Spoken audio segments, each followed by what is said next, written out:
चाहे कितनी भी बड़ा दुश्मन मिसाइल आ जाए, ईरान को वार में हराना सच में मुश्किल ही नहीं, नामुमकिन भी है। वो किसी से नहीं डरता, लेकिन क्यों?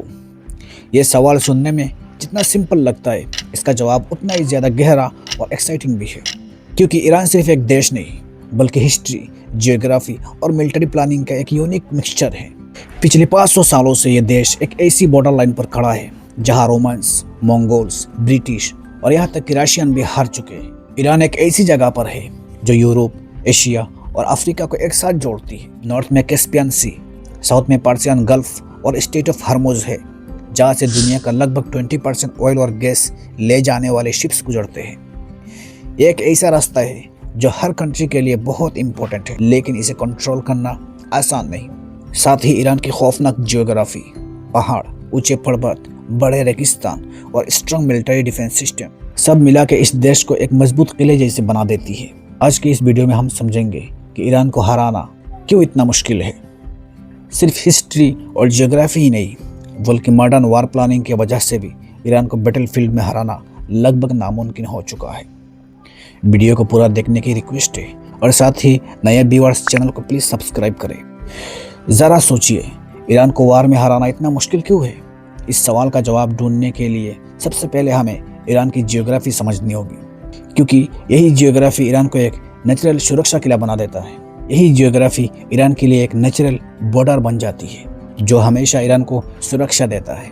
ईरान के वेस्ट और साउथ में फैला हुआ जगरस माउंटेन तुर्की से शुरू होकर इराक के रास्ते ईरान के कोस्ट तक जाती है। ये एरिया पथरीला, ऊंचा और बहुत ही मुश्किल है, दुश्मन के लिए एक भयानक सपना जैसा। 1980 में जब इराक ने ईरान पर हमला किया तो उनका प्लान था पहले खुजिस्तान रीजन पर कब्जा करना और फिर धीरे धीरे पूरे ईरान को कंट्रोल करना। उस वक्त अरब कंट्रीज इस बात से डरे हुए थे कि ईरानियन रेवोल्यूशन के असर उनके देशों तक ना पहुंच जाए। लेकिन हुआ क्या? 8 साल तक लंबी और खूनी जंग चलने के बाद भी इराकी फौज सिर्फ खुजिस्तान तक ही सीमित रह गए। जगरोस माउंटेन को क्रॉस करना उनके लिए नामुमकिन हो गया।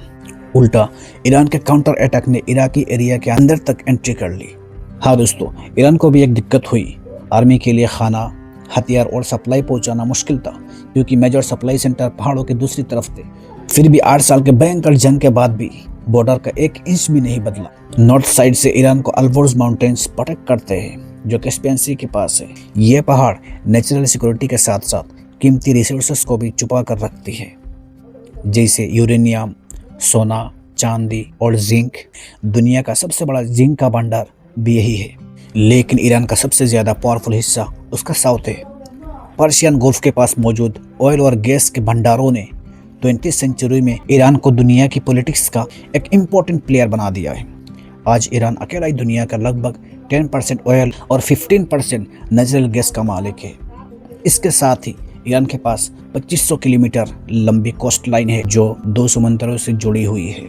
नॉर्थ में कैस्पियन सी और साउथ में पर्शियन गोल्फ और गोल्फ ऑफ ओमान।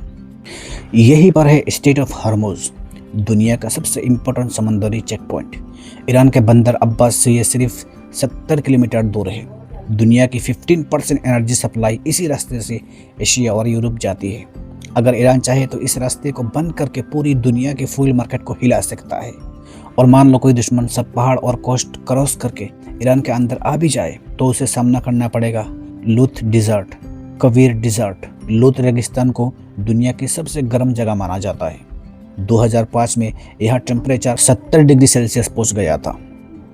इस जगह को क्रॉस करना सिर्फ मुश्किल ही नहीं, बल्कि लगभग नामुमकिन है।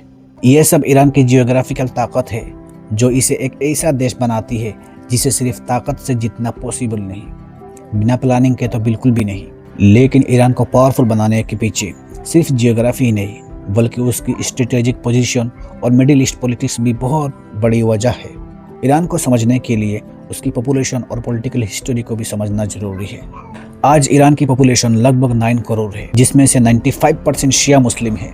इनमें 62% पर्शियन, 16% अजेरिस, 10% कुर्द और बाकी बलोच, लोर, अरब और तुर्क्स जैसे अलग अलग कम्युनिटीज है।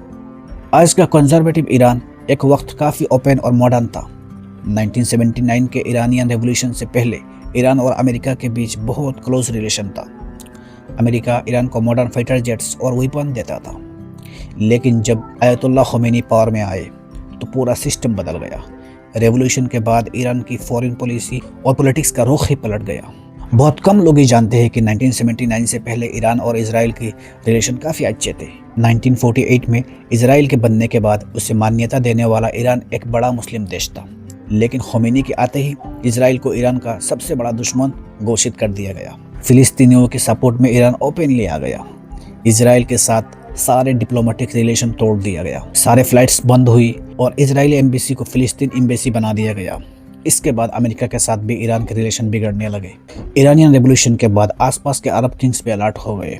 उन्हें डर था कि अगर शिया आइडियोलॉजी उनके देशों तक पहुंच गई तो उनकी मोनार्की खतरे में पड़ सकती है। इसीलिए ईरान का रेवोल्यूशन सिर्फ उसके देश तक सीमित नहीं रहा, बल्कि पूरी मिडिल ईस्ट को इम्पैक्ट कर गया। यही से शुरू हुई ईरान और अरब वेस्टर्न वर्ल्ड के बीच लंबी खींचतान जो आज तक चल रहा है। 1980 में सद्दाम हुसैन के ईरान पर अटैक के पीछे ही अरब कंट्रीज का सपोर्ट था। तब ईरान ने समझा कि सिर्फ अपने देश में स्ट्रांग रहना काफ़ी नहीं, बल्कि अपना इन्फ्लुएंस बाहर भी बढ़ाना पड़ेगा। इसीलिए ईरान ने एक इनडायरेक्ट स्ट्रेटेजी अपनाई, अपने दुश्मन के खिलाफ लड़ने वाले ग्रुप्स को सपोर्ट करना। फिलिस्तीन में हमास, लेबनान में हिजबुल्लाह, सीरिया में फातिमिया, इराक में अल बदर और यमन में हूतीस, सब मिलाकर एक्सिस ऑफ रेजिस्टेंस नाम के एक स्ट्रांग नेटवर्क बन गए। इस नेटवर्क के जरिए ईरान खुद सामने आए बिना इजराइल और वेस्टर्न कंट्रीज पर प्रेशर बनाता है, जैसे गजा वार के दौरान लेबनान से इजराइल पर रॉकेट्स, या यमन से रेड सी में इजराइली अमेरिकन शिप्स पर ड्रोन अटैक। यह प्रॉक्सी वार स्ट्रेटेजी ईरान को और ज़्यादा खतरनाक बनाती है। ड्रोन टेक्नोलॉजी में भी ईरान काफ़ी आगे है। जनवरी 2024 में हूती ग्रुप के ड्रोन अटैक ने पूरी दुनिया को शॉक कर दिया। फ्रांस को एक ड्रोन गिराने के लिए $10 लाख की मिसाइल यूज़ करनी पड़ी, जबकि ड्रोन की कीमत थी सिर्फ $20,000। यह ड्रोन्स ईरान ही सप्लाई करता है और ख़ुद भी यूज़ करता है। 2022 की अमेरिकन सेंट्रल कमांड की रिपोर्ट के मुताबिक ईरान के पास मिडिल ईस्ट का सबसे बड़ा और एडवांस बैलिस्टिक मिसाइल स्टॉक है। ये मिसाइल 2000 किलोमीटर दूर टारगेट को हिट कर सकती है। इसीलिए जब ईरान की जियोग्राफी, प्रॉक्सी वार स्ट्रेटेजी और मिसाइल ड्रोन पावर को एक साथ देखा जाता है तो समझ आता है कि सैंक्शन और छोटी इकोनॉमी के बावजूद ईरान कितना पावरफुल देश है। न्यूक्लियर प्रोग्राम, मिसाइल पावर और प्रॉक्सी फंडिंग, हर चीज़ में एक अनसर्टेनिटी है जो वेस्टर्न कंट्रीज को डायरेक्ट अटैक करने से रोक देती है। स्ट्रेट ऑफ हॉर्मुज और बाब अल मंदब जैसे इंपॉर्टेंट समुद्री रूट्स भी ईरान की मिसाइल रेंज में है।